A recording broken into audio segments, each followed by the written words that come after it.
Okay, good afternoon. I'm Doug Eakley. I'm the moderator of this program, and that's all I'm going to do.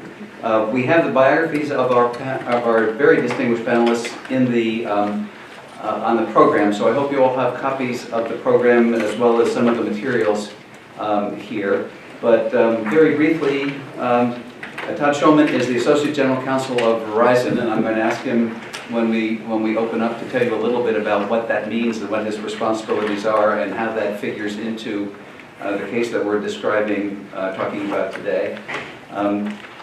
Mary Hildebrand is the partner at Lowenstein Sandler and the founder and head of its cybersecurity and privacy practice group. Sabrina Camzoli is, I'm not supposed to say senior assistant United States Attorney, Chief Appellate Counsel, former executive assistant and counsel to the U.S. Attorney Paul Fishman. And Ron Chen, what to say about Ron Chen?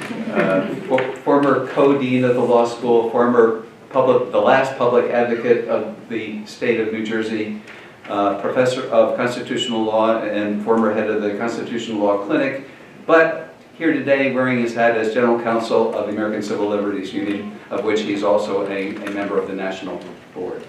So we're here today to talk about a particular case that came down from the United States Supreme Court in June called Carpenter against United States. Mr. Carpenter was convicted of multiple robberies on the basis of something called CSLI, and he complained about a violation of his Fourth Amendment right to privacy, and the Supreme Court took it up and essentially agreed with it. But Sabrina, can you take it from there? I think along the way we've got to talk about CSLI. What is the technology? What was it that the government was seeking? Why was it seeking it? How does the third-party doctrine work its way into Fourth Amendment analysis? And I'll ask our other panelists to supplement it as and when they go along. I'm hopeful that Professor Chen will pick up from the ACLU's perspective to balance the federal prosecutor's perspective on it. Thank you, I appreciate it. So I will start, and I'm definitely happy to have any other of our panelists jump in, especially with regard to the technical aspects and the constitutional aspects.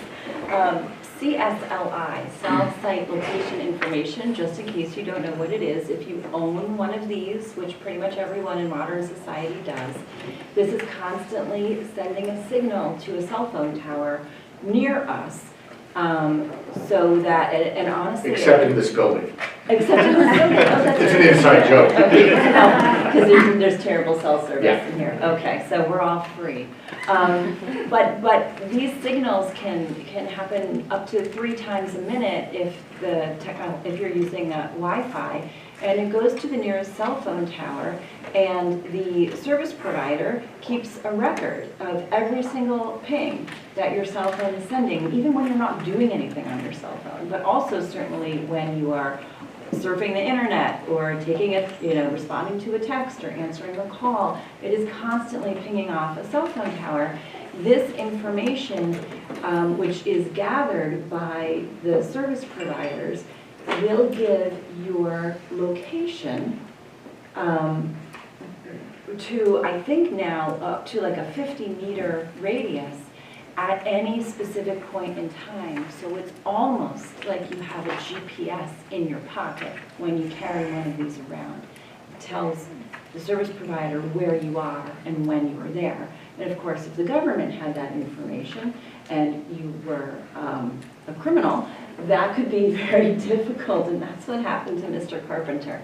So in the United States versus Carpenter, what happened was there was a string of robberies in Michigan and Ohio over a 4-month period. Ironically, they were robberies of a Radio Shack and T-Mobile stores, and the robbers were armed and dangerous, and they were continuing this robbery spree over 2 states. Eventually, the police were able to arrest 4 people, and those 4 gave up about 15 accomplices. And they gave the cell phone numbers of many of those accomplices to the police, and they claimed that one of their accomplices, Carpenter, may have been the ringleader.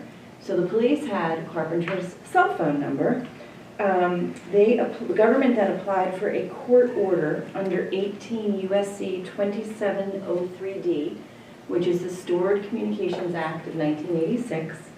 And under that court order, which they took to a magistrate judge, they were able to get the cell site location information for Carpenter from Metro PCS for a total of 127 days, going back in time, and from Sprint for about 2 days, although they had requested 7 days for the period of time he had been in Ohio. What the government obtained was 12,898 data points about his location over 4 months, which was roughly 101 data points per day of where he was. And amazingly, it showed that at every robbery, he was somewhere very close to every robbery at the exact time the robbery happened. He was arrested and charged with a string of robberies. He moved to suppress the government's acquisition of his cell site data under the Stored Communications Act because he said the government, instead of seeking it under the statute, should have gotten a search warrant. He lost his motion. He was convicted at trial, largely due to this evidence against him, which placed him at the scene of every single crime, but also based on the testimony of cooperators. He received a 100-year sentence, and the Sixth Circuit affirmed his conviction, and he sought certiorari with the Supreme Court. So his argument was that the federal statute under which the government obtained this data, the Stored Communications Act, really violated his Fourth Amendment rights because it had a lower standard than the warrant requirement. Under the Stored Communications Act, the government had to prove to the judge specific and articulable facts showing reasonable grounds to believe that the records sought are relevant and material to an ongoing criminal investigation, and that standard of proof is lower than had the government had to seek a search warrant from a magistrate judge and had to show probable cause. So this is a case that went before the Supreme Court, and Carpenter won. So on third-party doctrine? So as a matter of Fourth Amendment jurisprudence, the preliminary issue was there a search? And until about 50 years ago, what constituted a search was more or less defined by what you all learned in first year property. Whether the act of search might otherwise constitute it was similar to a trespass upon someone's physical, either real or personal property. But about 50 years ago, the court expanded that notion to provide that a search was anything which the government intruded into an area where the subject had a reasonable expectation of privacy. And what this case brings to light is how does that notion of reasonable expectation of property, which is about privacy, which is defined by contemporary societal expectations of what information you can keep secret from others and what you're not. How is that defined in this new information age where the internet and all our digital and electronic capacities make the flow of information so much easier, which of course most of us think is a wonderful thing, but for that very reason lowers the barriers by which others can find out information about each other, and therefore arguably could in some ways lower a reasonable expectation of privacy. The third-party doctrine, which Professor Eakley mentioned, was introduced in several cases as sort of an application of that reasonable expectation of privacy doctrine. The Miller case and the other one that begins with a K. Smith versus Maryland? Yes, Smith versus Maryland. And then there's another one too. In which it was held that the government need not get a warrant in order to seek things like your telephone billing records, because you need not get a warrant because those records were in the custody of a third party, the telephone carrier. And the reasoning is that if you voluntarily choose to share information with some third party, you do not have a reasonable expectation of privacy in that information. You essentially voluntarily waive that expectation. So, at least under federal law, the home is that the government need not have a warrant to get those records. And so the government's argument in this case was, well, similarly here, we are seeking from carriers such as Verizon information that the customer has voluntarily yielded their expectation of privacy by doing business with Verizon. And so this case, which I think is probably one of the most important Fourth Amendment cases in recent memory, essentially asks the question, how much should jurisprudence adjust to take into account technological advances?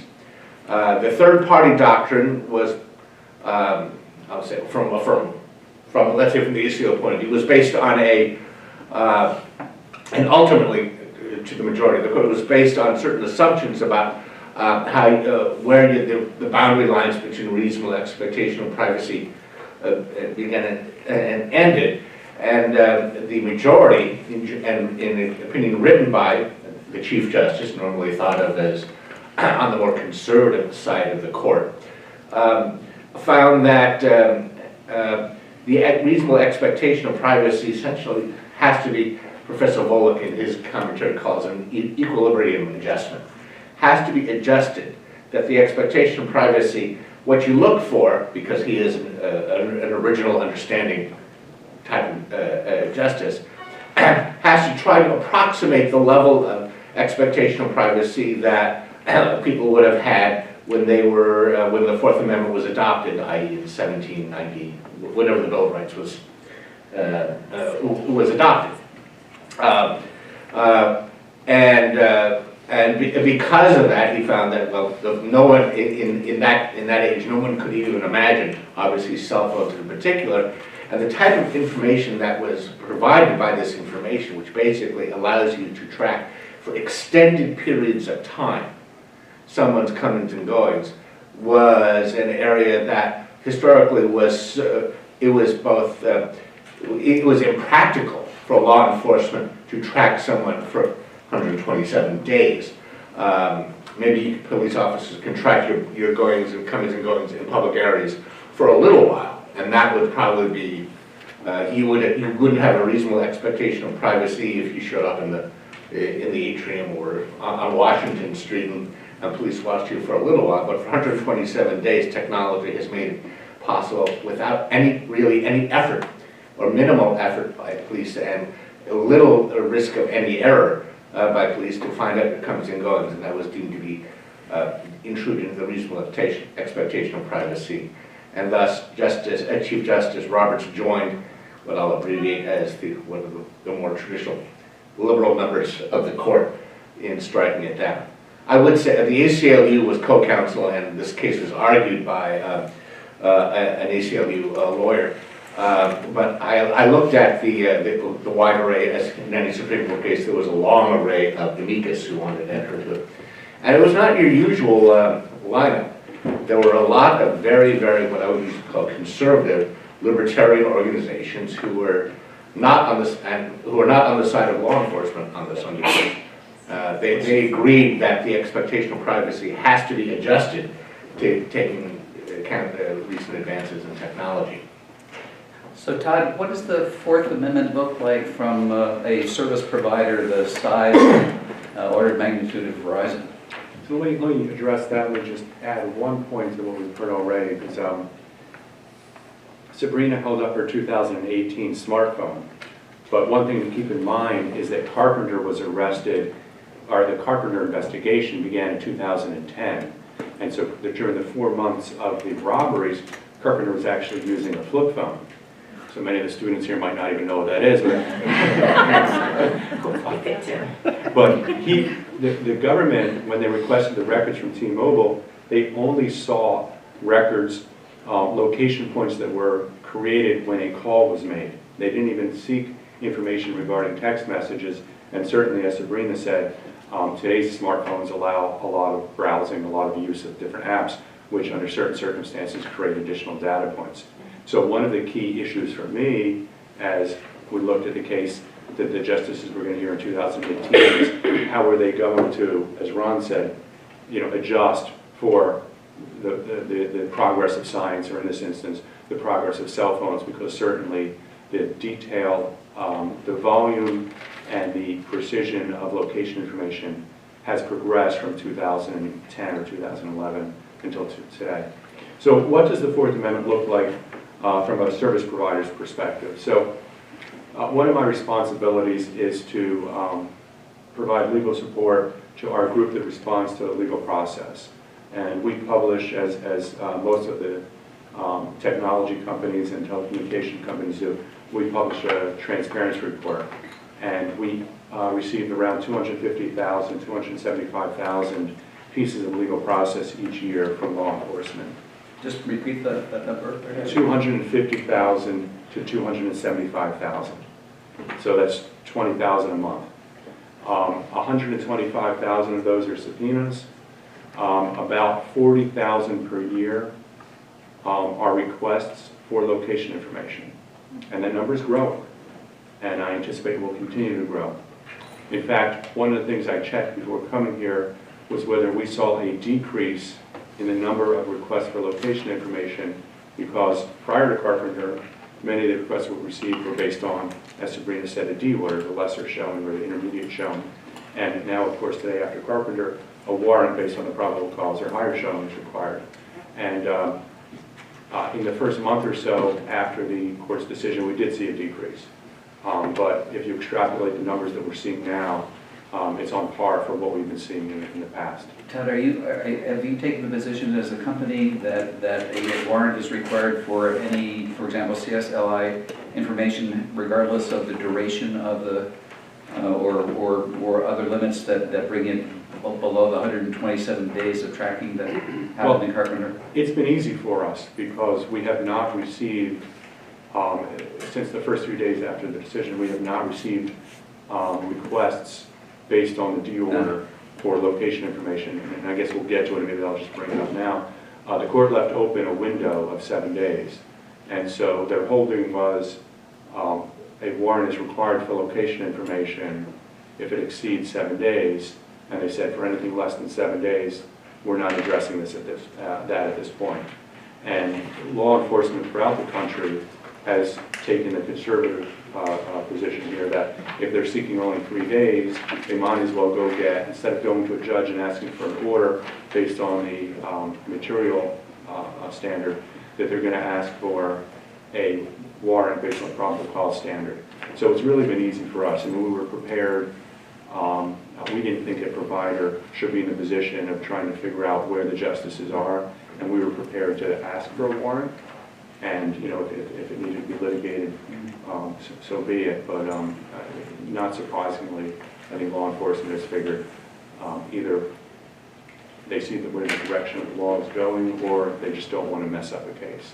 I want to ask Mary about what things look like from a commercial law perspective, but before I do, I want to turn back to Sabrina and ask how much more difficult is it to get a warrant than simply to get a court order under the Stored Communication Act? It depends on the circumstances. First of all, it does take more proof, but it also takes more time to prepare the warrant. And like what Todd was saying, I do think my colleagues are risk averse, and we want to avoid potential litigation by seeking a 2703D order under the statute for anything less than 7 days of historical cell site information. We would like to always get a search warrant for that if we can, just because we are risk averse.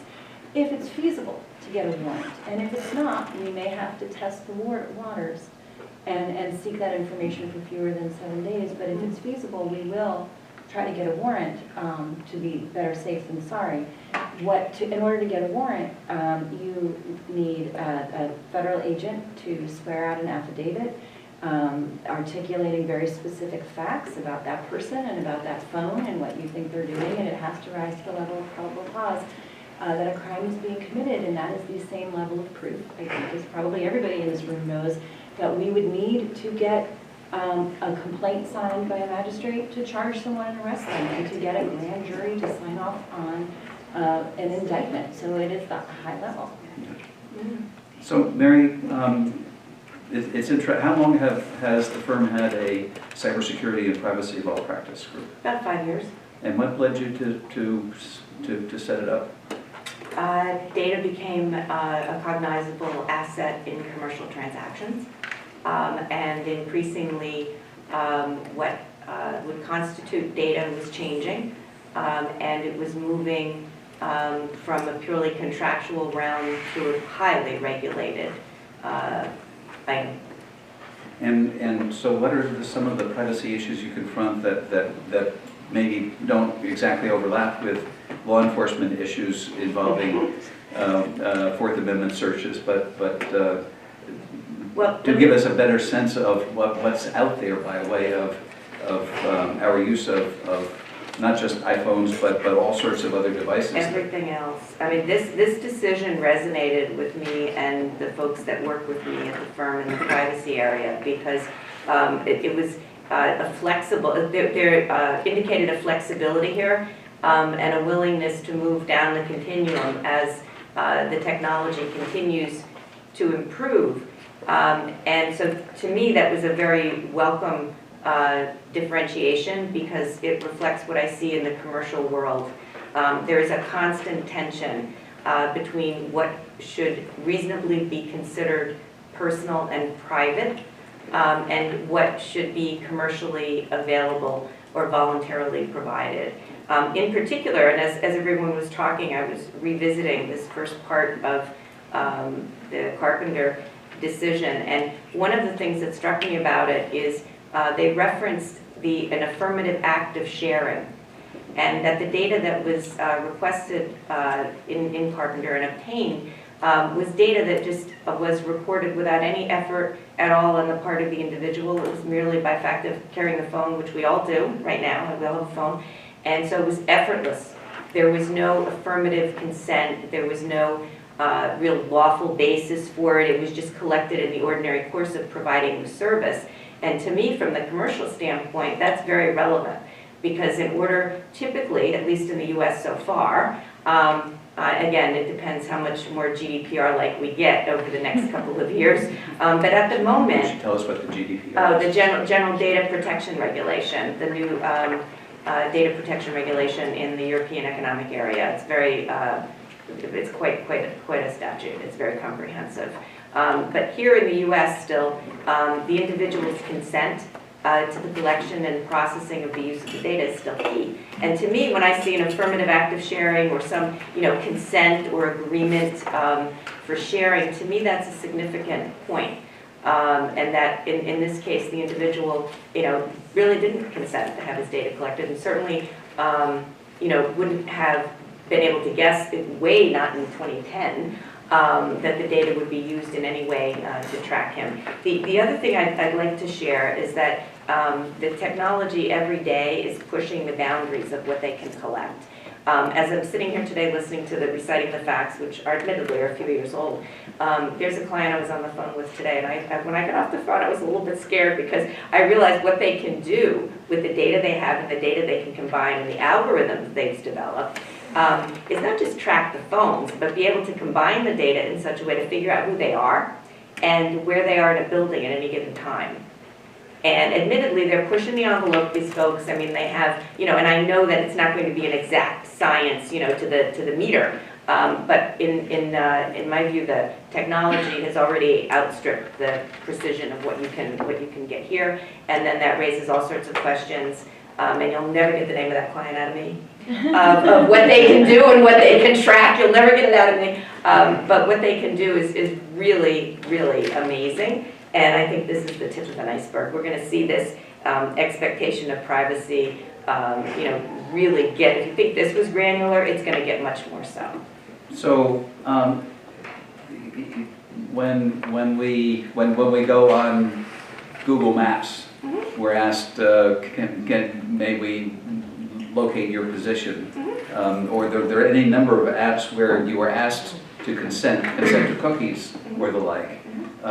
Does that take the information imparted out of Fourth Amendment protection because it's now in the hands of a third party to whom you have consented to? I sure hope not. Yeah, I sure hope I not. can see the argument being made, Yeah. but I'm sure my colleagues would argue that absolutely not, that that's simply, Yeah, I would agree Well, with that would be a yeah. wooden Let's- application of third-party doctrine then. I want to come back to that, but before we do, let's stay with Carpenter and its applicability. The court took pains to assert that its holding was a narrow one, and that it didn't need to go any further than the facts of this particular case, 127 days of personal locations. The emphasis itself was on the privacy expectation of your personal location as almost a liberty interest. What happens next by way of Supreme Court jurisprudence, and how, we've already mentioned one aspect of how Carpenter affects law enforcement behavior and service provider behavior, but what's coming up, either by way of law or by changing practices? Sabrina, sure. Well, I think we're going to have to litigate and see what happens. Now that we know about historical cell site location information, we're going to have to litigate what happens with prospective and real-time cell site litigation. Perhaps what happens with what's called tower dumps, which I know we're going to talk about in a little bit, and whether this will extend to any other technology. So, real-time location tracking, is that something that Verizon is involved with as well, Todd? Well, Or requests for? yeah, I mean, that's the important distinction. Purposes today, definitely. Certainly, we're not tracking our customers and wouldn't do that without consent. The issue is, does law enforcement come to us and say, we would like you to track? So providers can provide two different types of information to law enforcement. One is, and not all providers do this, and currently Verizon does not have the capability to do so, but to provide a real-time location at that moment for where the phone is, which in the industry is called pinging. You ping the phone and you can essentially create a record which otherwise wouldn't exist and provide that to law enforcement. And historically, law enforcement has used a warrant to obtain that type of information. And it makes sense if you think about it through the third-party doctrine, because the customer, the individual with the phone, certainly hasn't voluntarily conveyed, as I think Ron said, those are some of the key terms in the third-party doctrine, certainly hasn't voluntarily conveyed that information along to his or her provider, because the provider wasn't collecting that in the ordinary course of business. It's doing so at the request of law enforcement. So I think it's generally agreed that a warrant's required there.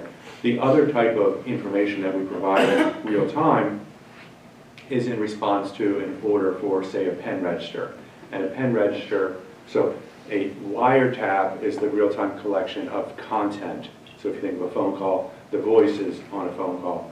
A pen register is the real-time collection of the metadata, the signaling. So in terms of a phone call, it's the phone digits that were dialed. It's actually what was at issue in the Smith case that Ron mentioned, the 1960-something case that gave rise, or one of the, I think the second case they articulated the third-party doctrine. The real-time dialed digits that are sent and received are what's collected in real time and sent to law enforcement in response to an order. And of course, nowadays, we also have the ability to transfer any location points that are recorded in real time as well in response to a pen register order. So, like I mentioned earlier, in response to Carpenter, law enforcement has been getting warrants even for the requests that are under 7 days. Law enforcement has been getting an order which is based on probable cause for these pen registers. So from a provider's perspective, we were anticipating perhaps having had some disagreements on how this is handled, but from our perspective, law enforcement on both the federal and state side have been giving us orders that are based on probable cause. Mary, you were going to say something? When I asked the question, you were... That's fine. Thank you. I was just going to mention that I don't think Carpenter changes the exigent circumstances exception to the Fourth Amendment, which is that law enforcement would not need to obtain a warrant if there were exigent circumstances that required law enforcement to move very, very fast, and there was a threat of significant injury, bodily harm, or death. So for example, a child abduction, a kidnapping, a bomb threat, A fugitive on the run. a fugitive on the run, a terrorist attack, and the government needed the information quickly. This is, non-content. This is cell site location information. They could go to Verizon, and I think Verizon would work with law enforcement. We've a process. Yeah. And also Carpenter made fairly clear that it was limiting it to prolonged observation And of the historical. subject. The short term or a moment in time, there was no, it was certainly not saying that there was a reasonable expectation of privacy, which would throw out of kilter a lot of other situations, CCTV.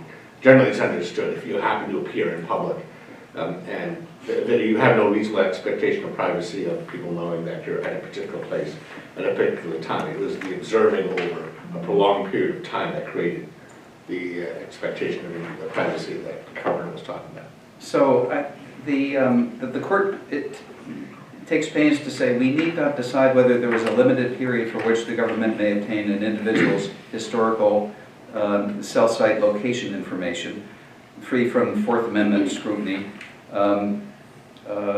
7 days of access may constitute a search under the Fourth Amendment. But then the court says, we hold only that a warrant is required in the rare case where the suspect has a legitimate privacy interest in records held by a third party. Now, in the first of the third-party doctrine cases, Riley against California,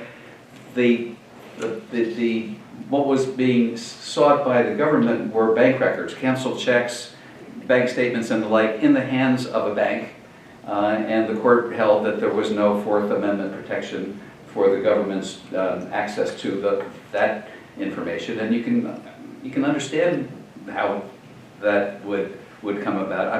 I'm not sure that if you ask anybody about a pen register, as in Smith against Maryland, they say, no, we don't have a reasonable expectation, or we have a reasonable expectation that the numbers we dial or punch are somehow protected. But when you get to CSL, cell site location information, had you asked Mr. Carpenter whether he expected, I mean, first off, I didn't even know until I read the decision that all I have to do is have my cell phone on to be registering with the nearest cell site. If I don't know that this is happening, how can I have a reasonable expectation that it's not going to be seized? So somebody quote, I guess, former Justice Kennedy on that. So I was fortunate enough to go down and watch the oral argument in this case, which was just a fantastic experience. The courthouse itself is magnificent in architecture and in structure, but watching the argument was fascinating as well. And so Justice Kennedy, who of course was in the dissent here, when they were discussing, and this touches upon what Mary was saying earlier, did T-Mobile or Metro PCS have a terms of service which customers had to agree to in signing up for their phone, and did that terms of service address the issue that the carrier collects various types of information, including location information, to use for certain business purposes, which can also be produced to law enforcement upon appropriate legal process? And the answer was yes. And one of the questions that the court was discussing was what you just raised, is who knows this, that providers are collecting this information, and it's collected by virtue of pressing the buttons on your phone or even having your phone on. And this is when Justice Kennedy referred to one of the former Verizon commercials, like "Can you hear me now?" And those commercials, there was an actor portraying himself as a tester who would drive around the country and ask the phrase, "Can you hear me now?" establishing that our service could be heard or could be received in both places. And so Justice Kennedy says, everybody who knows, who watched the Verizon commercials, that's what they're getting at, that you are looking for a signal and you are trying to see if a signal exists in certain places. So he said something like, even if someone like me, an old guy, something like that, knows about this, then everybody else does. So I guess he was referring to everybody but you. Right. But that was his position, Yeah. that there is no expectation of privacy because of the combination of you enter into a contract, whether you've read it or not, and everybody knows this. And obviously that was not the majority view. Mary? I have a question, and it's really a question for those of you that are more familiar with this than I, in terms of constitutional law, but isn't there a temporal issue here? Because in 2010, what people knew and what they were aware of in terms of data collection, data privacy, use of data, all of those things, identity theft, was much less sophisticated than it is now, even for somebody on the street. But we're applying, or 2018 standards to a 2010 situation. Is that relevant here? Is that appropriate? I'm just quite interested in that, because normally 8 years wouldn't be a long time, but boy, it's a long time now. Well, I think, in a way, Justice Gorsuch raised a little bit of this in his dissent. For that? Yes, I'm sorry. Yeah. That applying this doctrine of what is a person's reasonable expectation of privacy requires a little bit of, I think, a judicial intuition as to how much a reasonable person would know about what their cell phone is transmitting or not, which is going to change over time, and as suggested, can change dramatically with the populace. Which is one reason why he was, his dissent suggested, let's abandon this reasonable expectation of privacy inquiry immediately, because it is so indefinite, really depends upon what he might call, I'm not calling it this judicial soothsaying as to what this mythical, reasonably prudent person would know or not know, and he would return more to the using the positive property law or something to define what is a search. And what is not. I think you're right. It is a malleable concept, and so what I think what is striking about the majority opinion, the Chief Justice and the majority is apparently willing to go along that ride, willing for that ride, and essentially make predictions, as he put it, not even put on the record what exactly technology can do now, but project forward what will technology likely do in the future, and then behind that is lagging what does a person reasonably know about what technology can do or not do. And if you juxtapose what that technology can do now to the wording of the Fourth Amendment, which protects the rights of the people to be secure in their persons, houses, papers, and effects, I guess effects may cover it, against unreasonable searches. So again, are these effects, is CSLI effects, and if access to them, does that constitute a search, and if so, is it unreasonable?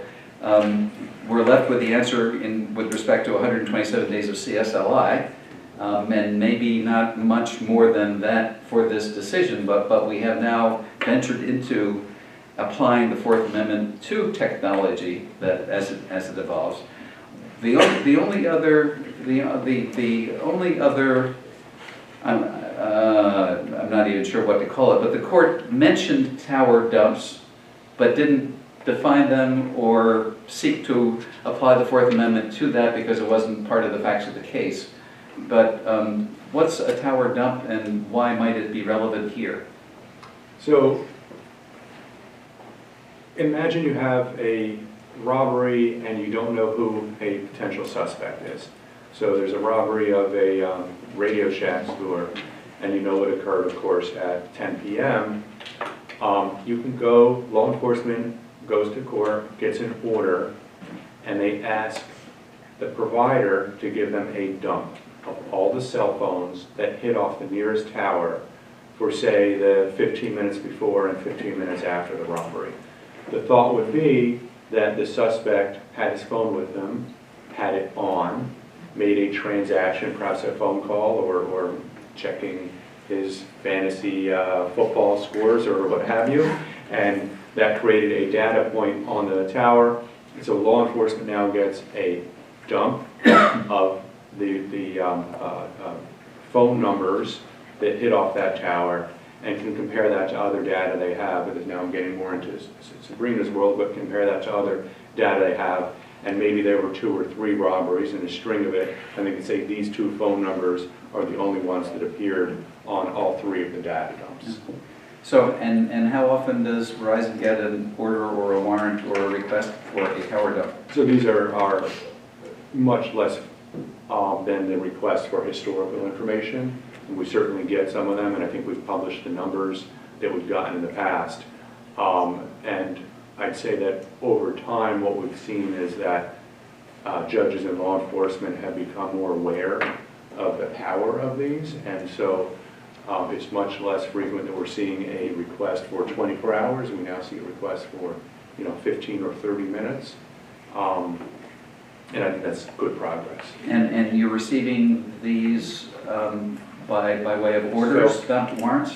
So the majority of what we're seeing are orders, and I think the reason that we're seeing them as orders as opposed to warrants is because one of the key facts, and this is what Ron mentioned earlier when we were talking about exigent requests, is that these are for 30-minute intervals as opposed to the type of pervasive, ongoing cataloging of someone's location over a significant period of time. Here, the privacy interest is in the hundreds of innocent people whose phone numbers are being collected during that, let's say, 30-minute period. Sabrina, how does the government use tower dumps, or have? Exactly the way Todd described, which is to usually find a suspect when that suspect is unknown, and to compare the cell phone information that we receive from one tower dump with tower dumps that happen at other places and other times, when we can tie those places and times to other similar criminal activity. For example, the string of robbers in this case. But again, it's locational information held by a third party. Correct. But it's a very limited duration. It is often not for a specific person. And as Todd said, it will give you every person with a cell phone in the vicinity. All of those other people who also have a privacy interest in their location, if they're not involved, they're not going to be charged with a crime, they're not going to be in court, and they're not going to have standing over the fact that the government got a 2703D order under the statute as opposed to a warrant. Well, and in Carpenter, it came up in oral argument in Carpenter, but it makes clear that the Supreme Court did not address tower dumps. The ACLU continues to think have skeptical would be a mild word. On the other hand, I would have to say, analyzing Carpenter, it is certainly not established that tower dumps need or require a warrant. In fact, if I were a gambling person, I had to bet how a court would rule. I would say they did not. The ACLU has challenged tower dumps in lower courts. That I found a few opinions, and there was one that said no, but most of them, the district court or magistrate level, have said yes.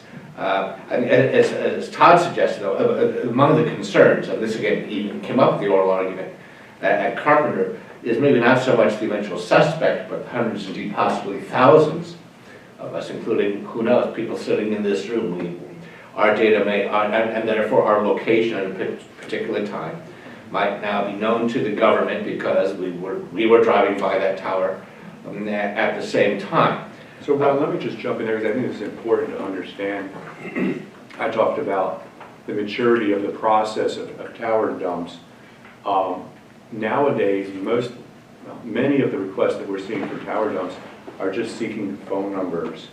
And then when law enforcement says, these 2 phone numbers were at all 3 of the robberies, then they come back in a second request and they say, now give us the subscriber information. So certainly it is a privacy concern that the government has the few hundred innocent people, but often in the first tranche they just have the phone numbers and no way to associate it, or no easy way to associate it with the actual subscriber.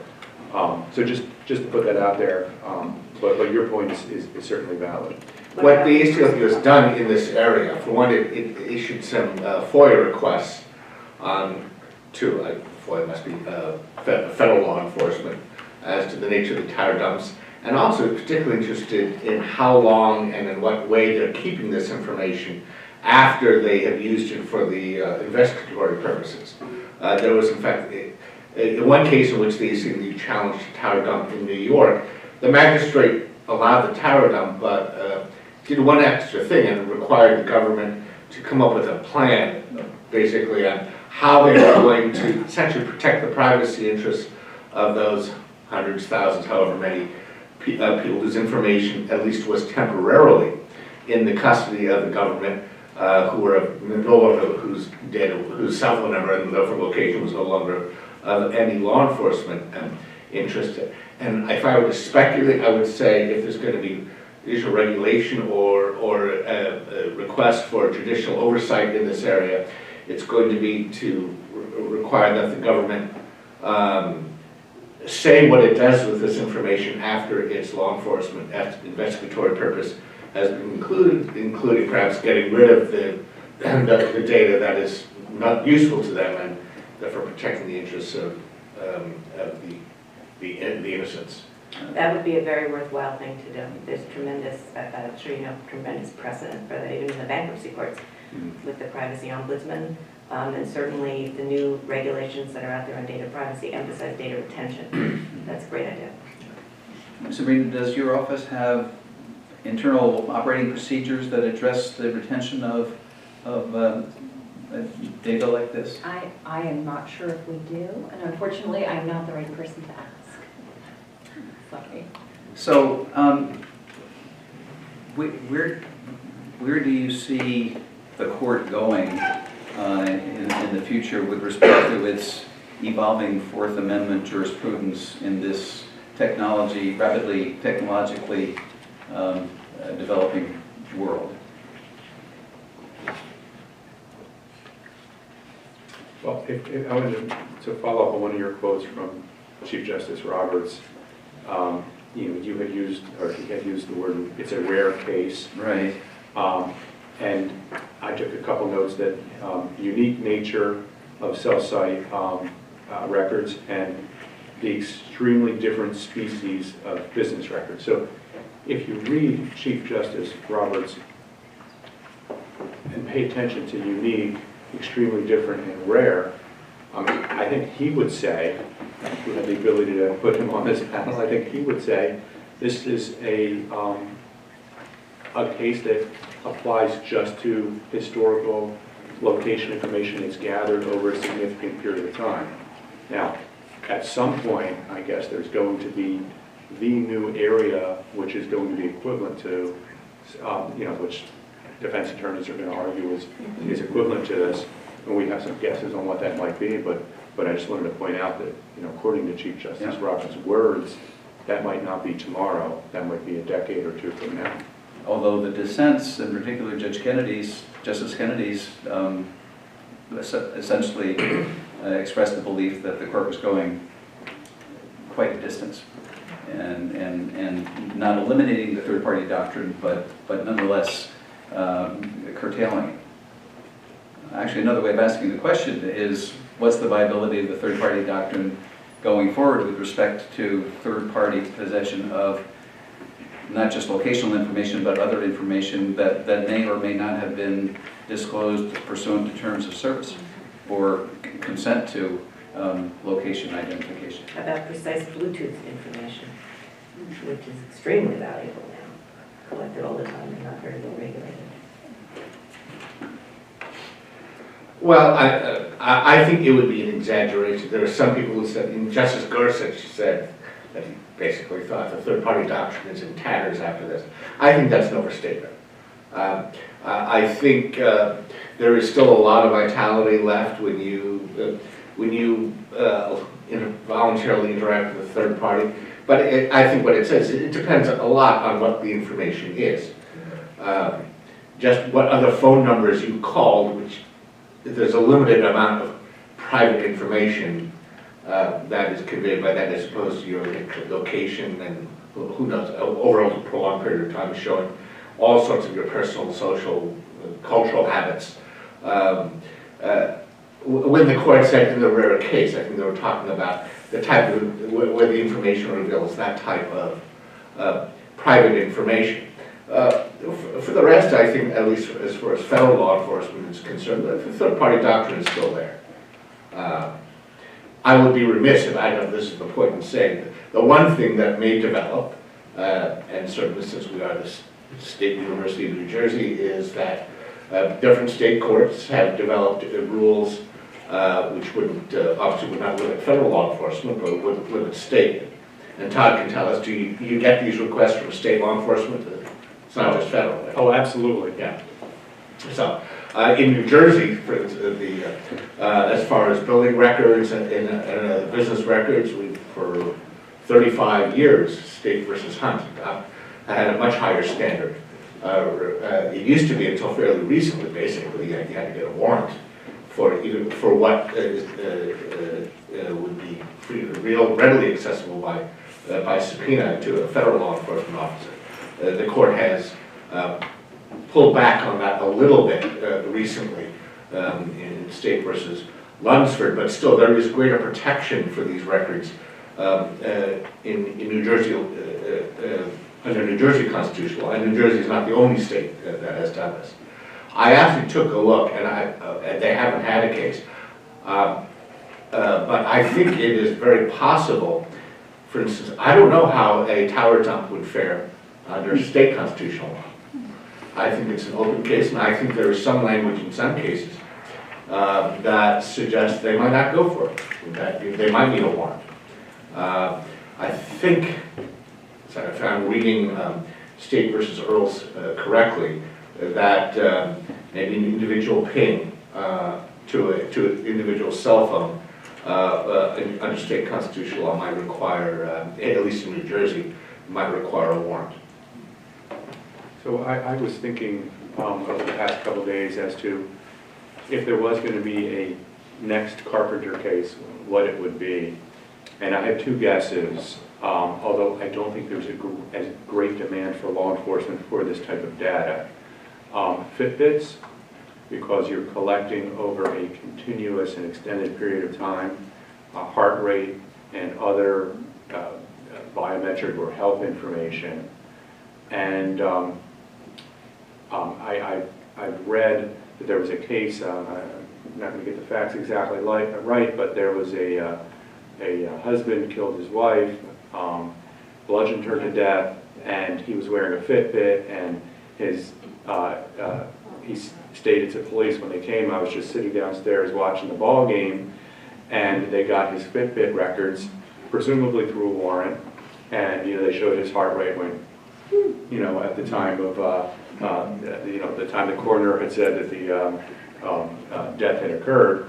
So in that instance, his Fitbit records did him in, but I don't think that there's that great a demand. And the other area that I thought maybe like a DNA site.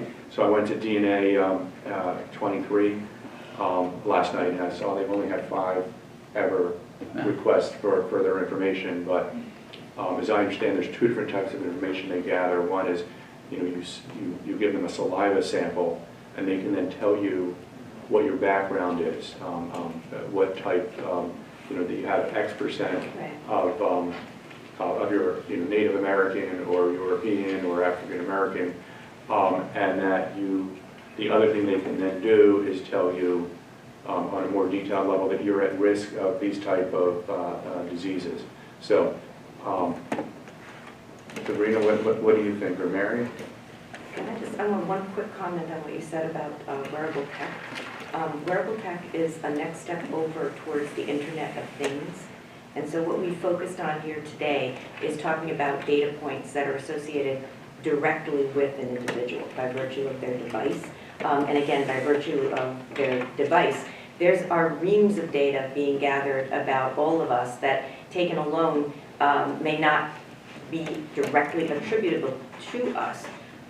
Where a drone can see people walking into a mall and make some judgments about who that might be and where they might come from. The best example I can think of sitting here would be with respect to an apartment house or a home. And the records kept of who's in, who's out, by device ID or some other indicator. So the Internet of Things is the Wild West in terms of the data that can be collected and what it's used for, particularly when data sets are combined. So I just want to throw that out there because wearable tech is another step, but you've got all kinds of other data being collected. I can't even, as I'm sitting here, think of all the different examples that I've seen just in what companies are bringing to market now. But the Internet of Things is next. So if there are reams and reams of data Yes, being collected every day about us, yes. how accessible are those reams to government by the government? Government has to know where they are because right now the repositories tend to be disparate places. The companies to watch and the developments to watch are those that are already collecting a lot of data and are in a position to connect the data sets. And those are companies, some of them are household names, Google, those are the big ones, those are the obvious ones. But there are plenty of other companies, particularly in ad tech, that have tremendous volumes of data and they are starting to combine. And that I think is where we're going to see a tremendous amount of information about all of us. Has the government started mining that data? Do we know? I do not know. So, sorry about that. Concern, Ron, for the ACLU? Oh, sure. I remember when I was a public advocate, actually, very early on, as you may remember, made the headlines, the NSA was seeking gigaquads, whatever, of data from telephone carriers. And usually, I mean, in the old days, this would have been useless. This would have been just mounds and mounds of paper, and no one could have gone through it. But now, of course, we have the algorithms that can detect all sorts of things. Actually, when I say to her credit, the then Attorney General of New Jersey, Lynn Farber, our alumna, sued the United States. Actually sued the carriers. I'm sure Verizon was one of the defendants to prevent them from releasing this information, precisely because even though in the old days technology wasn't there for anyone to make any heads or tails out of it, now it does. I mean, the NSA has certainly, one assumes, the power to analyze all this data and come up with useful information about all of our, a lot of our personal habits. And I, being the faithful member of the Corzine administration, entered an amicus brief supporting the Attorney General. I think the one time the public advocate and the Attorney General were on the same side in litigation. I'm sorry, I don't mean to interrupt. I would just say, Doug, I wasn't sort of being cute or evasive with my answer.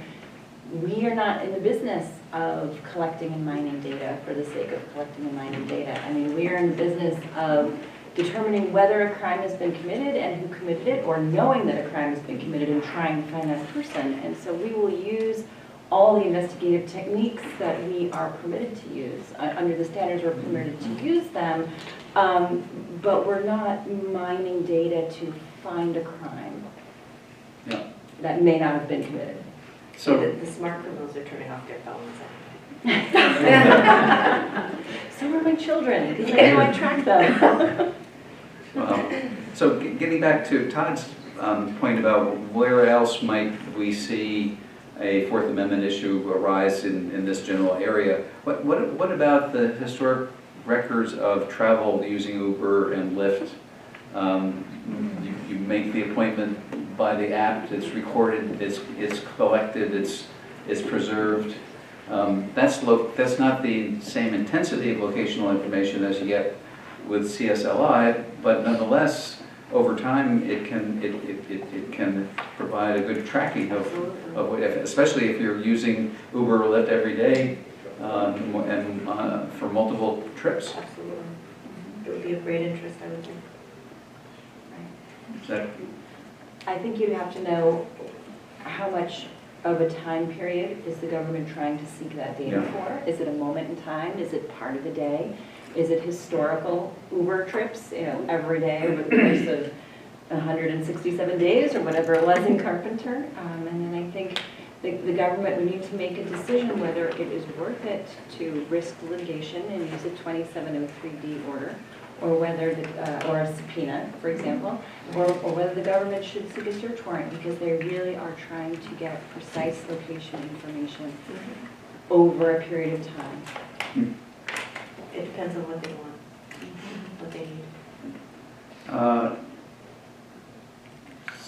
So does your office or the government have a process for, in the event of a attempt to access information that may be subject to an objection because it's in breach of the Fourth Amendment, way to either anticipate a possible suppression hearing or basically create some fail-safe procedures so that if the evidence that's obtained through the warrant or the order is suppressed? Well, I can think of one tactic that we might take if we were on the fence as to whether we thought we needed a search warrant or we could use the 2703D order to obtain, for example, site location information for less than 7 days or prospectively. And let's say it's not feasible for us to get a search warrant, we would probably go to the magistrate judge with the 2703D order and in our application explain Carpenter and what it meant and what it requires us to do, and the fact that Carpenter does not require us to do this, but we honestly don't know if this is the way we should proceed, and be very upfront with the judge and let the judge decide whether we should get the information pursuant to the 23D order or not, because then if it turns out it is litigated and we could argue, if it looks like it could be suppressed, that we were operating in good faith under the legal standard that we knew at the time applied to us, and we were very upfront with the magistrate, and the magistrate agreed with our form of process. Mm-hmm. That's just sort of one tactic we could try. Do you see that? I guess you don't. That's not visible. That's not visible to us. We see the order and, it's an order and we comply with it. So how is Verizon, what procedures do you have in place for dealing with this huge volume of orders and now increasing numbers of warrants? So, we have, based on the volumes, we have a corresponding volume of very smart professionals who review the orders and make sure that it says what it's supposed to say.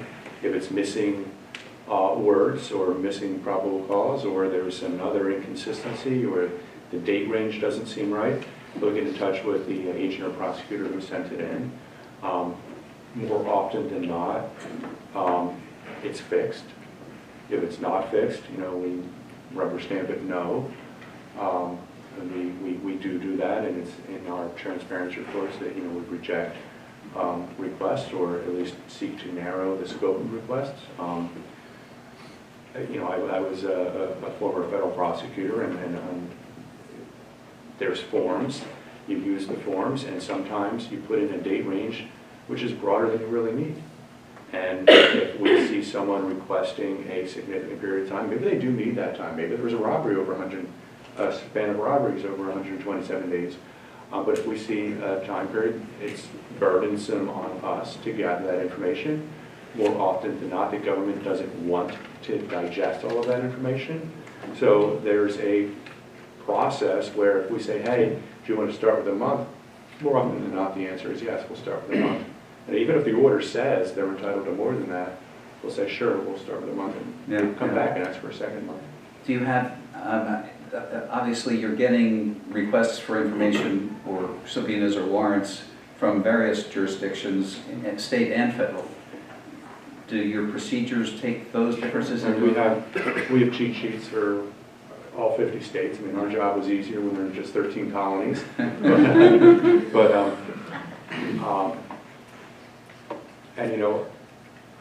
We play a dual role. Our primary role is to protect the privacy of our customers.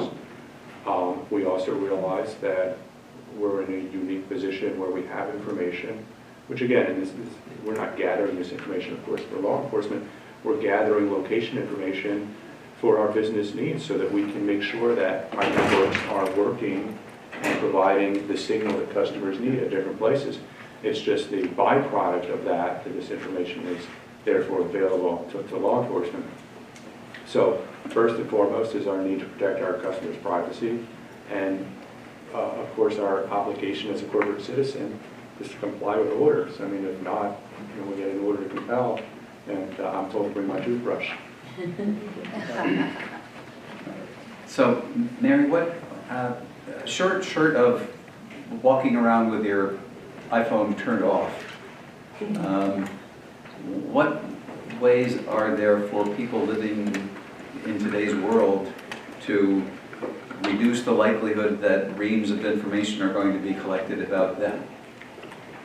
Well, there are some very direct ways to do that, and none of them are going to be tenable to hardly anybody in the room. And one of the first things is simply get offline.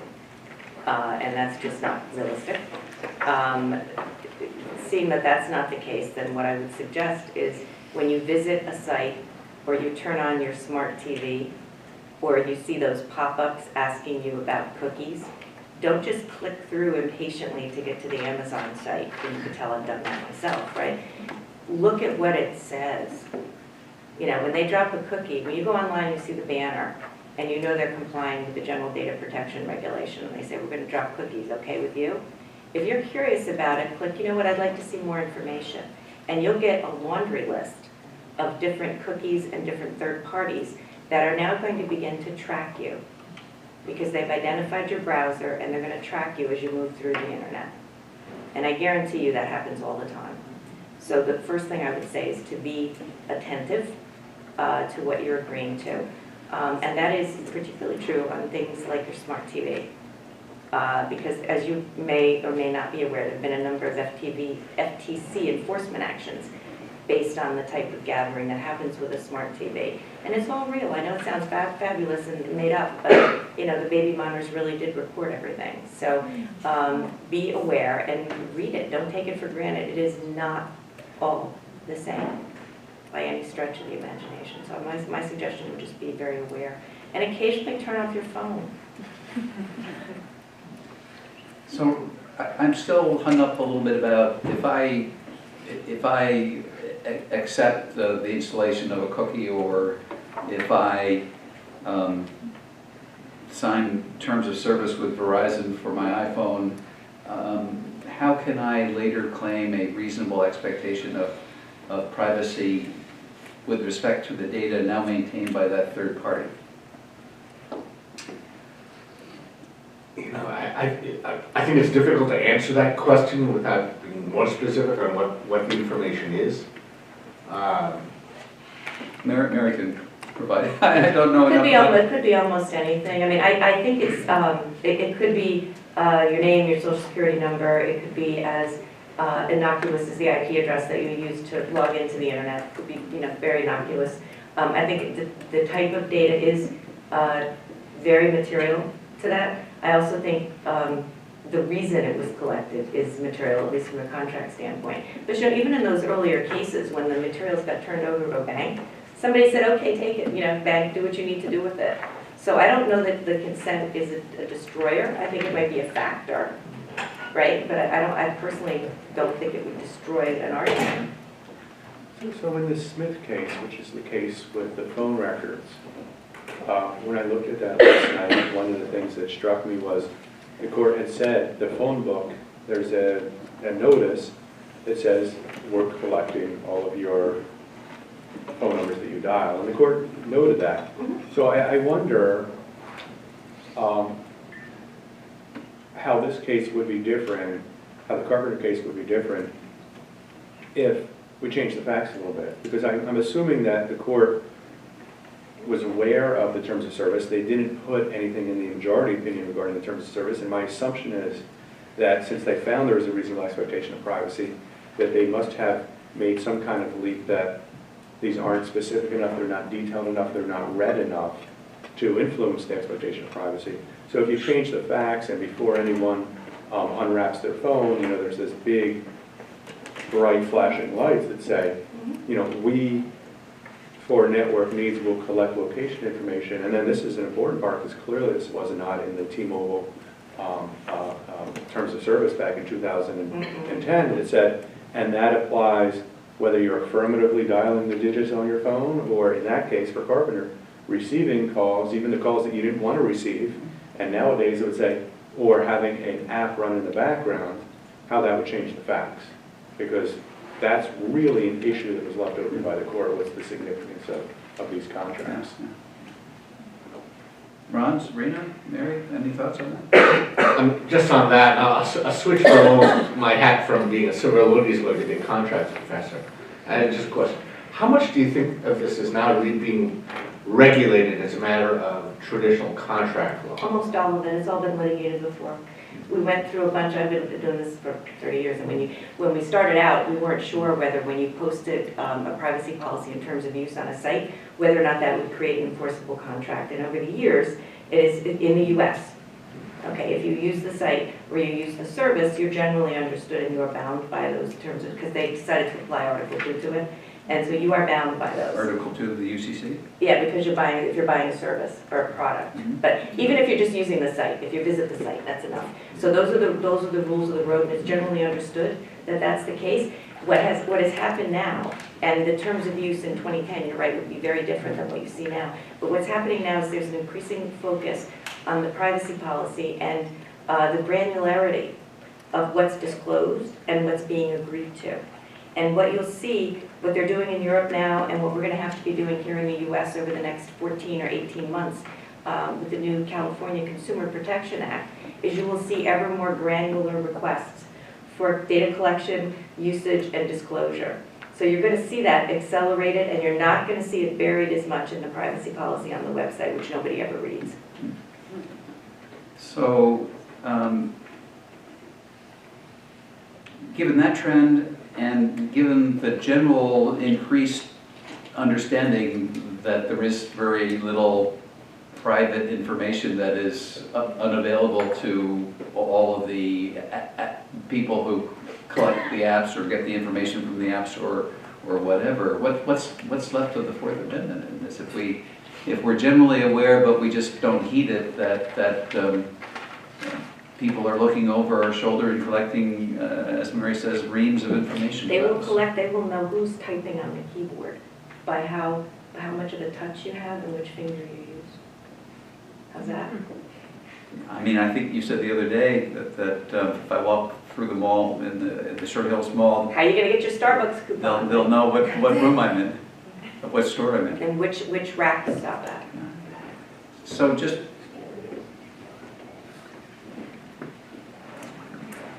does this keep the ACLU up at night? So many things keep us up at night these days. Starbucks coupon is in there, I don't think. Up at night.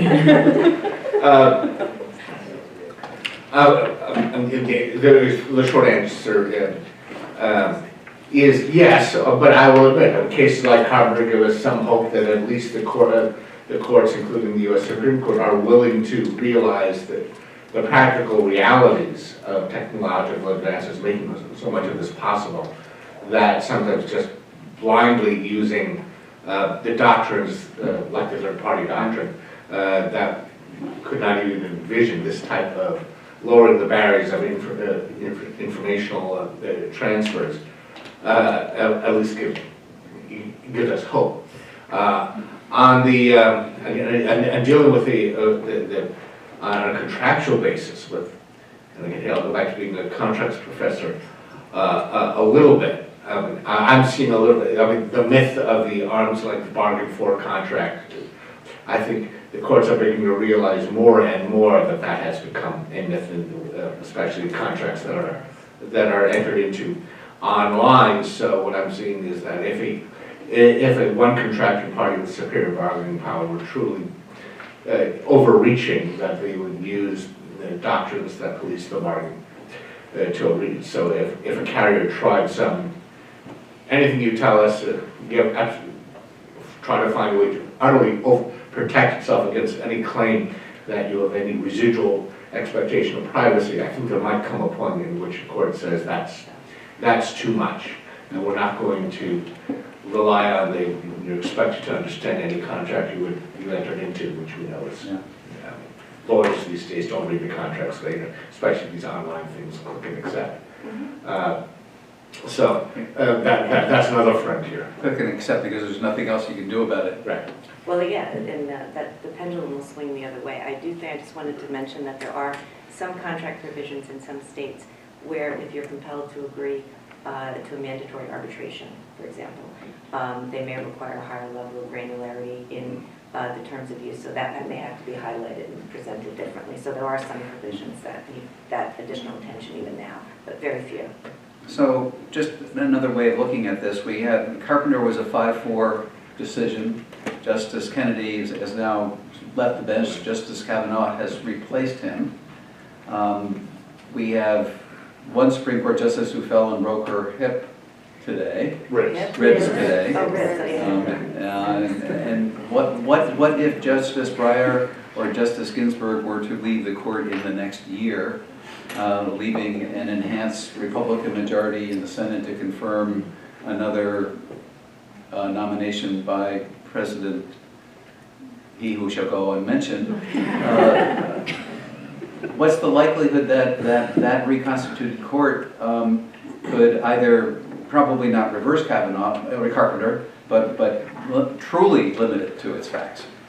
I didn't think I would say this, but I would be seeing what I could do to go Justice Gorsuch, who gave this, he was tantalizing us. He was sort of tempting everyone to say, you know what, he almost said, if you had made this argument, I might have given it some consideration, that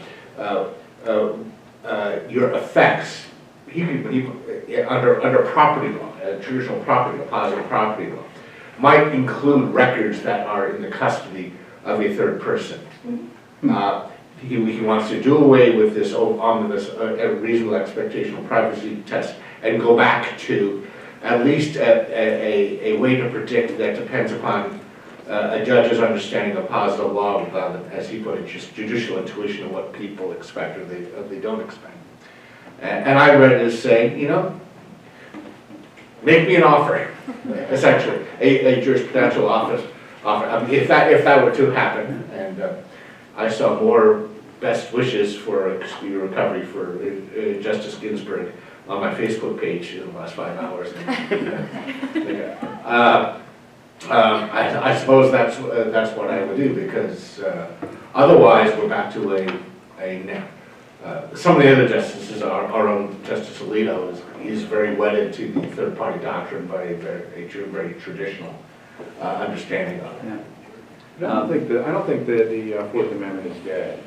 I mean, if you look back, the past few cases the court has taken, they have ruled in favor of the Fourth Amendment. And Ridley, which was 2010, 2012, I don't remember exactly, but that was an 8-0 or 9-0 decision. That was, you need a warrant to get a cell phone? Yes, so you need a warrant to pursuant to a search incident to arrest.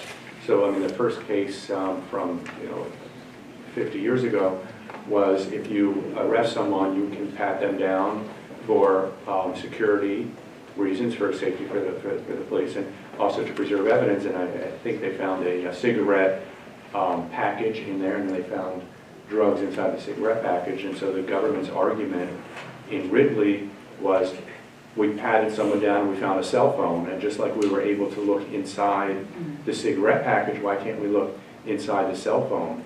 And Chief Justice Roberts wrote for the court something along the lines of what he wrote here is cell phones are just different. And it was a unanimous decision, either 8 or 9-0. And so, I mean, the court has, I think, embraced the Fourth Amendment. I think the real struggle is whether they're going to address it through a CAT's reasonable expectation of privacy analysis, through a traditional, and this goes to Ron's point, until CATS, they looked at it on a property-based analysis, and now there's a couple of justices who want to bring that back, and Justice Scalia did want to bring it back because they think that the balancing test on reasonable expectation of privacy is unworkable. So maybe I'm just a naive optimist. Do you share Ron's observation about Justice Gorsuch? Oh, I think that he raised a number of different ways that they could look at it based on property, and I don't think it's, I think the next case that deals with the reasonable expectation of privacy that there might be a better angle for him to take the view that it's a property-based analysis. You might get through a pro-Fourth Amendment decision based on different reasons, almost like you did in the Jones case a few years ago. Predictions? Well, I was just going to say, in terms of Alito's dissent, correct me if I'm wrong, but I think one of the things that disturbed him was how this might hamper law enforcement. And I think Thomas signed on. I'm wondering, in the next case, 5 years from now, what if Carpenter hasn't hampered law enforcement? I mean, what if law enforcement cannot demonstrate that this burden is actually making our job more difficult? How would that play in? But in terms of getting an order under the Stored Communication Act versus getting a warrant, a search warrant, you've already said there's a significant amount more of effort and delay for time. That could be, but I have to say that anecdotally, since Carpenter, we have not seen a decrease in the cell site, in the number of times we seek cell site location information. We're just using a warrant instead. And I think that's what you I've confirmed that too. We've got observed. the same volume of requests, but coming in a different format. Yeah, and I guess the one thing we don't know is whether the volume of requests that your office or law enforcement in general would be making would have increased at a greater pace, but for the decision. And we don't know whether the relatively level number of requests that we're seeing would have been significantly higher or would have been even a little bit higher, but for the decision. I think it's just too soon to tell. So I don't have a watch on, but I think we're getting close to asking questions from the audience. Is that We're at accurate? about 5:30. Yeah, Yes. okay. Let's open it up, folks. Questions for the panel? Yes? Either way. Let me wait. run the mic to Oh, we have a microphone because we're live streaming this. Either, you can duke it out between the two of you, which... Hi, thank you very much for, is it on? No. Hello. That worked. Well, thank you all so much for speaking to us. So my question is, how do you think that line on the reasonable expectation will fare when kind of the stated purpose increasingly of us using our phones and our apps is to share our information publicly, to post our location to the public through social media and whatnot here? Does that line start to blur a little and change? I'm not sure you're always posting it publicly. I'm not sure that it's public all the time. I think it will be sometimes, but I think it would be incorrect to assume that it's always public. Typically when location data is being provided, it's being provided for a specific purpose associated with an app, although there are times when it's public. So I just want to make that clarification. Ron? Well, I mean, it would be a difficult argument if you post something on your Facebook page or something like that, to claim a reasonable expectation of privacy. And as we know, law enforcement searches those now all the time. And I don't think there's been much pushback on a Fourth Amendment basis. No, because when you post it on your Facebook page, a lot of times people don't check their settings. And that's a very common, that's screen scraping. People do it all the time, commercially, and I imagine law enforcement does it too. But yeah, that's public. You don't check your settings, you just stick it up there, that's public. Yes. Okay.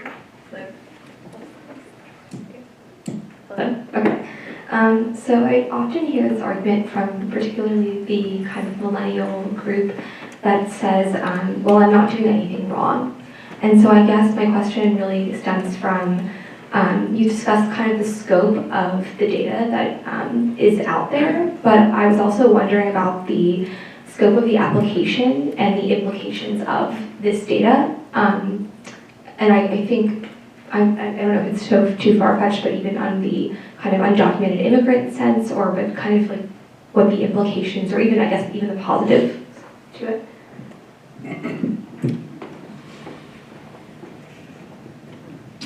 Well, I don't know if this answers your question.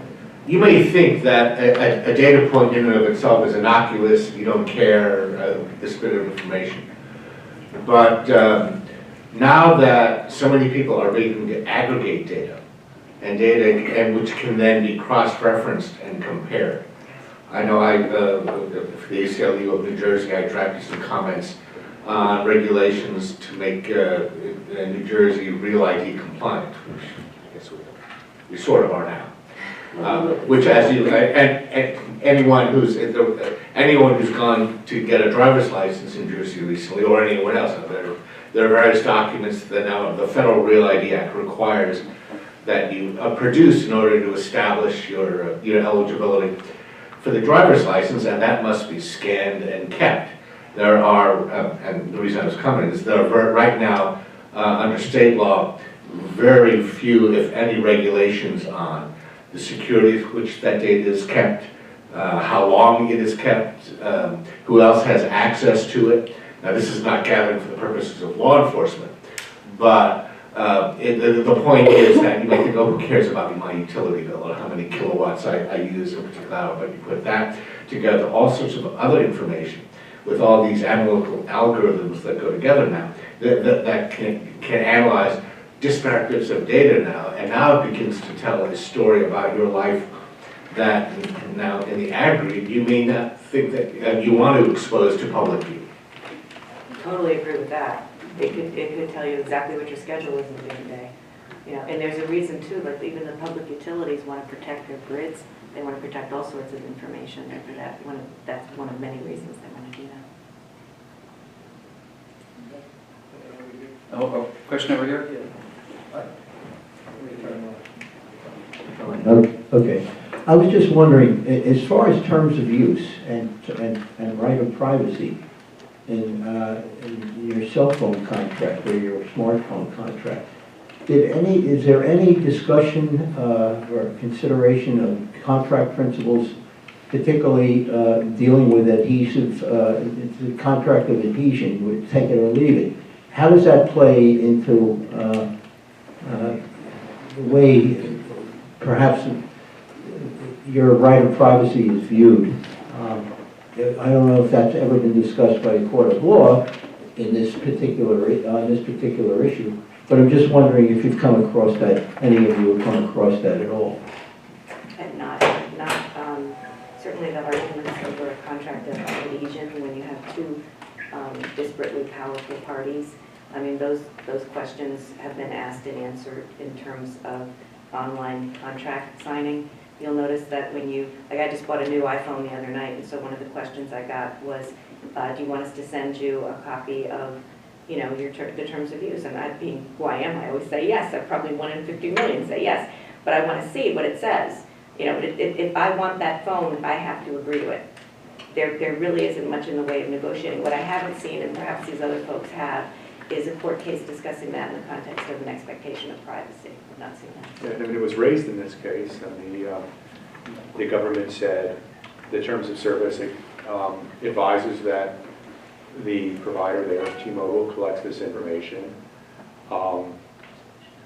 Nate Wessler for the ACLU and representing Carpenter in front of the court, it said that that's something that is essentially a contract of adhesion, or one that's not read, and therefore one that doesn't impact the exploitation of privacy, and the court didn't address either one of those views. Yeah, there was a decision. It would be an interesting one. Well, I'll say the same thing I say to my first year contract students. Yeah, you all learn about the contract of adhesion, and I think it's great I can identify what a contract of adhesion is. But remember, 99 out of 100 contracts of adhesion are enforced according to those terms, to their terms. It's only if they are deemed to be so substantively unreasonable that the doctrine of the contract of adhesion, which probably, I'll venture to say, might be the majority of contracts entered into these days in growth. It's only in that sense, in that circumstance.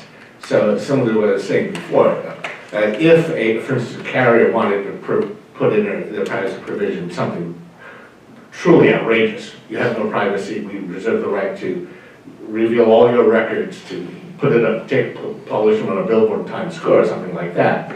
I think modern courts would take a hard look at that under the circumstances. But short of that, contracts of adhesion are the first word is the contracts. Yes, over in the corner. Yes, Ms. Hildebrand. Yes, Yes, ma'am. we need a microphone. Mary Hildebrand, did I answer that correctly? Yes. Okay. You had mentioned in past, well, earlier you mentioned solutions so people could kind of manage the privacy, manage the information that they're giving out. But you just mentioned something briefly about like PSE&G and people monitoring you going in and out of the house and things. I don't know think that- PSE&G is doing that. But Okay, because I know in Newark, maybe about 5 years ago, more than that, maybe 5 or 6 years ago, they wanted to put meters. Well, they did put meters in a lot of homes. And some people wanted to opt out. Can you opt out, still opt out of having those meters placed in your house by? I don't really know about that. I know that most utilities give people an option, but I couldn't speak to what PSE&G does. I was bringing up utilities, and thank you for giving me an opportunity to clarify. Utilities will guard their data sets very carefully because of the value of that data to someone who might want to attack the grid. And so that's one of the reasons they protect their data so carefully. I might be, my knowledge on that issue is a little dated, but when I was the public advocate, I also supervised the Division of Rate Counsel and dealt with both PSE&G and other Atlantic and other providers in New Jersey. One were really big on installing these smart meters. For regulatory purposes, the question is whether they could include the cost in the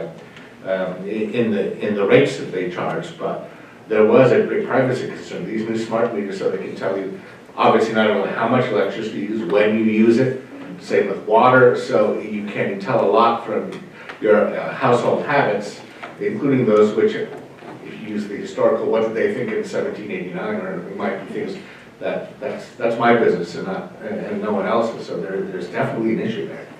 So let me just throw out on that, Ron, that there was a case a few months ago in the 7th Circuit, a civil case, not a criminal case, on smart meters where they could collect your information every 15 minutes, which from the public utilities standpoint makes sense because they need to know when there's a spike and when there's normal activity. So some of the citizens, and this goes to your point, ma'am, some of the citizens sued, objected that this was it's the city that was taking the action, it was the public utility, was run by the city, and this is government action, and or it's a unreasonable search. The 7th Circuit said, based on Carpenter, the collection every 15 minutes, which is what, 100 times a day, is extensive. It's comparable to Carpenter. It is a search, but the key point was it wasn't an unreasonable search. And so that's where they came out with that. Was just recent. So we have a question here, and then we need a microphone over here. So I have 2 questions. The first is for Todd. Todd, did Verizon modify any of its data retention practices as a result of the 250,000 government requests that you receive to maybe not necessarily avoid having to produce the information, but out of an overabundance of caution for privacy for their clients, or maybe even to achieve cost savings from a records production perspective? So great question. We are constantly revisiting our retention periods, and a few years back, we actually reduced the retention period for location information, because we looked at the business needs that we had for it, and we realized that at one point the businesses needed this information for a longer period of time, and then when we looked at it, we realized that that need was no longer that long, and so we cut down our retention periods. So that's, I mean, we're here talking about location information, but obviously there's other types of information, and we're always looking at where to cut that. Some types of information were required by regulation to keep for certain periods of time, such as phone records. But due to privacy concerns and you hit both of the issues, due to privacy concerns and due to cost, we want to reduce the periods we have it to what we really need for business purposes. And quite frankly, responding to 250,000 pieces of legal process costs us a lot of money, right? If we could cut the information even further without impacting our business needs, we do so as part of the calculus. Sure, that makes sense. And the follow-up question is a little bit different. Dean Chen and the other panelists, do you feel that Carpenter would be similar with telematics data information that is collected like through OnStar and GM and similar car information collection services, because OnStar doesn't just work when you push the button. OnStar is kind of like your little buddy in the right front seat, constantly collecting data about you in your newer vehicle. So do you feel that, you know, given the same facts and circumstances, that instead of a flip phone, that Mr. Carpenter was driving a GM that had OnStar? I assume that OnStar keeps that data for Yes. long periods of time that can be as prolonged as. Yes. I mean, I would certainly, I think the East would argue that Carpenter covers that in the same way, yes. So I'd like to amend what I said earlier. I think that's right on. I think that is potentially the next case instead of my Fitbit example. I think that's great. I hadn't thought of that. So the question over here? Sure, a student question first. Okay, sorry. Sure. Hi. Another question for Mr. Schulman, similar vein. To what extent does Verizon as a provider want to resist compliance in an effort to protect consumer data? I believe there was a Second Circuit decision from a couple of years ago that held that the D orders are not extraterritorial. So the storage of data may impact the ability to comply with an order or a warrant. So I think what you're talking about is the ability of the U.S. government to use a warrant to reach emails that are stored overseas. There was a case, it was actually before the Supreme Court this past term, involving a Microsoft, a request from the government for Microsoft emails. And the Second Circuit had said that the government's warrant was not sufficient to reach that data because Microsoft was storing those overseas because the customers were overseas. So for latency reasons, it made sense to have the emails closer to where the customer was. So they were stored overseas. And then the case went to the Supreme Court, and it was ultimately never ruled on by the Supreme Court because Congress addressed that through something called the Cloud Act. So in terms of Verizon's, I mean, Verizon was involved in writing amicus briefs before the district court and the Second Circuit, expressing our view that it wasn't really a privacy case because the government had gotten a warrant, which is the highest level of proof to make. But in terms of a extraterritoriality issue, a comity, C-O-M-I-T-Y, balance of federal interests, different countries' interests, that we were concerned about the use of a warrant in that instance. And so, I think we feel that the balance that Congress made paid heed to the concerns of Verizon and many, including Microsoft, many other companies. Does that answer your question? Yeah. Okay, thank you. Over here. Okay. With our new devices, they're kind of compliant for collecting data because we really can never power our devices off. They don't even allow you to remove the battery to turn the devices off. How are we, or how can we opt out from these sort of collection of data? And additionally, how can we get a copy of the data that's being received by companies and this legislation moving towards that kind of information as a consumer? I think the only way you can avoid it is by being attentive, right? And if you get a device. Oh, sorry. I think the only way you can avoid having the data collected is by being extraordinarily attentive to what you are agreeing to. And the mere fact that you have the device and you've agreed to the terms so you can turn it on, right? That's going to trigger some data collection in and of itself.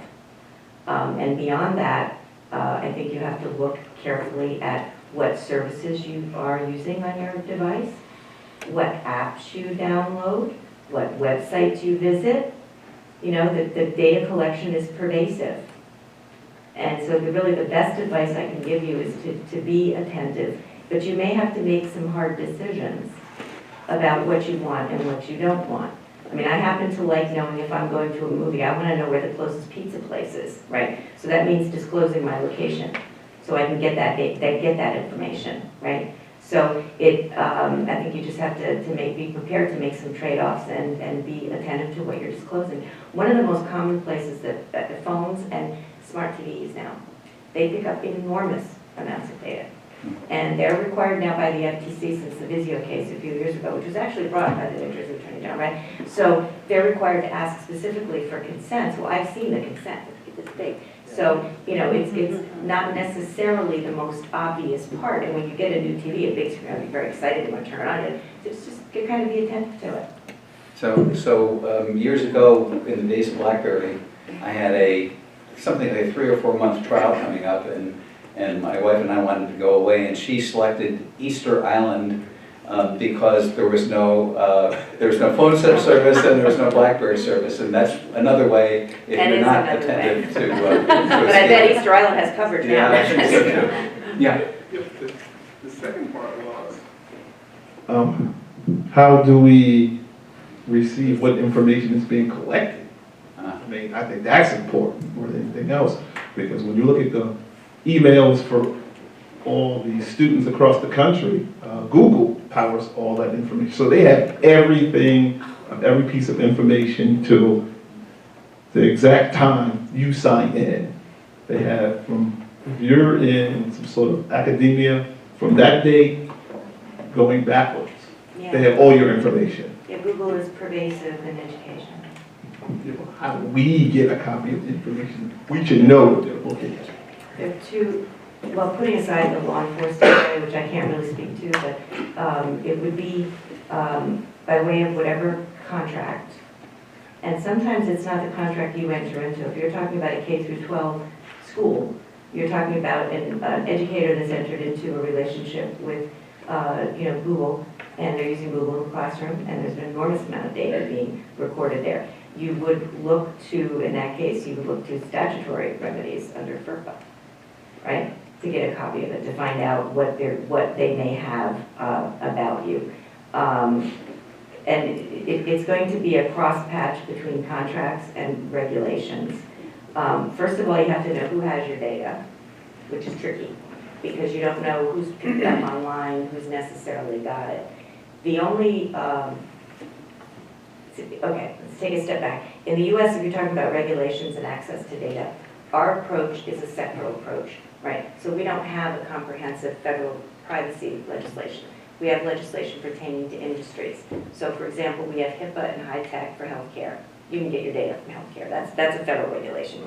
We have Greenleaf-Wiley, so for financial institutions and insurance companies, pretty much governed by that. There are a few state laws, but it's pretty much on the federal level. And then there are certain protections in place for children under the age of 13 under COPPA. The rest of it is really a cross-patch of different state and federal regulations. So the first instance, I would suggest you look at the contract sign. And secondarily, there are starting to be some state laws that will give consumers a right to know what data a business has about them, get copies of it, and those are all rights Europeans now have under the General Data Protection Act. And if you happen to be a resident of the state of California, starting on January 1st, 2020, you're going to have some of those rights for access and knowledge there as well. There is a law pending in New Jersey now that would provide similar rights. I don't know what, if anything, is going to happen to it. But we're starting to see a lot more activity in that vein at the state level. Of course, the nightmare is we end up with 50 different state laws on data protection, right? Defining what's personal data, when you can get it, when you can't get it. But I would say, primarily would be a function of contract and regulation, secondarily regulation. And then thirdly, if you fall into a specialized category, like you think there's been an identity theft, for example, most of the states have identity theft statutes or data breach statute. So a lot of that is fact specific, but we don't have any overarching law yet that gives anyone that kind of right. So just one or two more questions then, and Sorry then we about will continue the discussion at the reception. Just had one question. Are there any, and this is for the entire panel, are there any, are there any third-party providers that are, right now we're looking at the individual companies like Verizon or other individual companies that are preparing the data and the cell towers. But let's say on most smartphones, you can track a person's locations. Are there any vendors or apps that we need to be concerned about that are gathering that data to sell to individuals or other parties without going through the law enforcement realm? Because I would see that as There are a, thousands of them. wow, there are thousands, okay. I mean, you know, because that's, but a lot of it is fueled by, there's a huge data business out there, right? And that's how they know what kind of advertisements to give you, what kind of coupons to send you. You know, all of that is fed by data. But I'm drilling it down even further. They're doing it to large corporations, you're right. And when you turn on your phone, they're seeing where you're at. Little ones too. Okay. And people that do those apps, that develop those apps, right? Those app developers are getting your data. It's not all big, no, don't make that mistake at all. That's why I say there's many different companies. This is not all far from all about Google and Facebook and Amazon for that matter. There are a myriad of different niche players that are collecting data. I mean, all you have to do is look at the diversity of apps available on iTunes. Everybody's got a different developer, everybody's got a different sponsor, video game, all of them. One last question? Oh.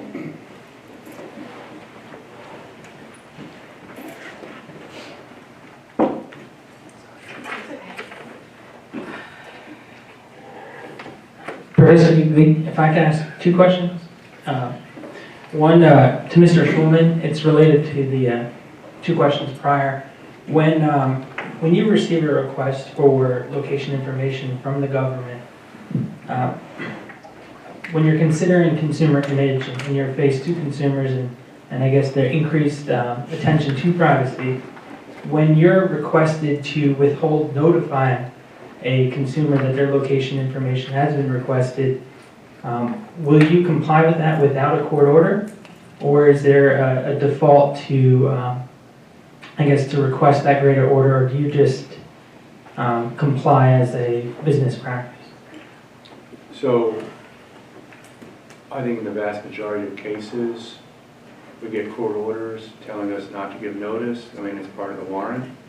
So, I think the answer is we're not giving out information unless it's, you know, pursuant to it. Previously, let me back up just to make it easier. We were never able to give out location information under the Stored Communications Act without either an order or a warrant. A subpoena wasn't sufficient. So the documents we're receiving until, you know, Carpenter case, a order or now a warrant are telling us, not telling us, directing us, ordering us, requiring us not to give notice. Okay, thank you. I wasn't sure if they were simply requesting. And then my second question was Ms. Camazzoli. With vehicle telematics, it's not clear to me whether they fall under the Stored Communications Act as internet service providers. So what basis is information being requested from buyer? That's a great question, and I honestly don't know the answer, but if you're talking about like an OnStar service? Well, like a vehicle prognosis or prognostics system where GPS data is being collected for the monitoring of a vehicle's status and information for the manufacturer. So I think perhaps the more analogous case for that, rather than Carpenter, is United States versus Jones, where the Supreme Court already said that the government needed a search warrant to put a GPS tracker in a car for 28 days.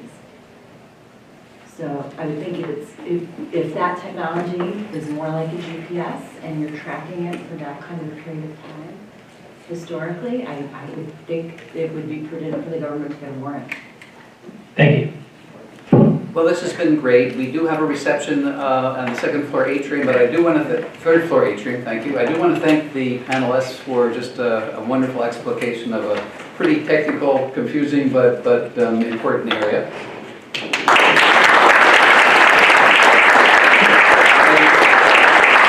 I also want to thank our co-sponsors, the Rutgers Computer and Technology Law Journal, and in particular, its editor-in-chief, Amanda Williams, and its developments editor, Brianna, I'm gonna blow this, Citrullo, right? And also Josephine Nagel for the Institute for Professional Education, who really helped a lot getting this together. So, thank you